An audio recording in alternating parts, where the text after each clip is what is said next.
Khufu ایک ایسا بادشاہ جس نے تاریخ کی سب سے زیادہ حیرت انگیز عمارت بنانے کا خواب دیکھا۔ 4500 سال پہلے ایک ایسا عجوبہ تعمیر کروایا گیا جو آج بھی دنیا میں سب سے زیادہ حیران کن سمجھا جاتا ہے۔ یہ کہانی ہے the great pyramid of Gaza کی۔ اس کی اگر ہائٹ کی بات کی جائے تو وہ 147 میٹر ہے۔ اس کی تعمیر میں جو پتھر استعمال ہوئے ان کی تعداد 23 لاکھ سے زیادہ ہے اور ہر پتھر کا وزن 2 سے 30 ٹن کے درمیان تھا۔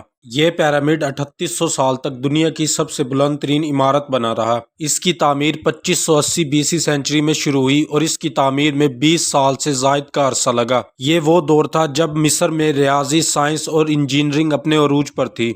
لیکن سوال یہ پیدا ہوتا ہے کہ اس دور میں جدید کرینوں اور آلات کے بغیر اس کی تعمیر کیسے ممکن ہوئی؟ اس بارے میں کئی تھیوریز موجود ہیں۔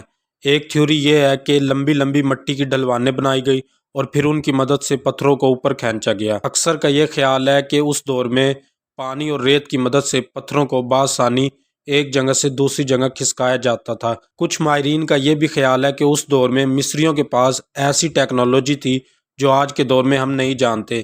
لیکن سب سے عجیب بات یہ ہے کہ آج کے جدید دور میں بھی ایسی تعمیر کرنا تقریباً ناممکن سمجھا جاتا ہے۔ یہ پیرامڈ مصر کے دارالحکومت قاہرہ کے قریب غزہ کے میدان میں واقع ہے۔ اکثر ماہرین کا یہ خیال ہے کہ پیرامڈ کو بجلی بنانے کے لیے استعمال کیا جاتا تھا، لیکن آج تک اس کا کوئی سائنسی ثبوت نہیں ملا۔ کچھ سائنسدانوں کا ماننا ہے کہ گریٹ پیرامڈ دنیا کی سب سے قدیم گھڑی تھی، کیونکہ اس کا سایہ مختلف موسموں میں وقت کو ظاہر کرتا تھا۔ لیکن اتنی بڑی تعمیر کے پیچھے آخر مقصد کیا تھا؟ دراصل بات یہ ہے کہ قدیم دور میں مصری اس بات پر یقین رکھتے تھے کہ مرنے کے بعد وہ اگلی دنیا میں منتقل ہو جاتے ہیں۔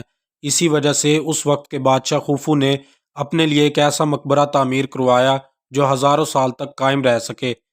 لیکن حیرانی کی بات یہ ہے کہ خوفو کی آج تک ممی بھی نہیں ملی۔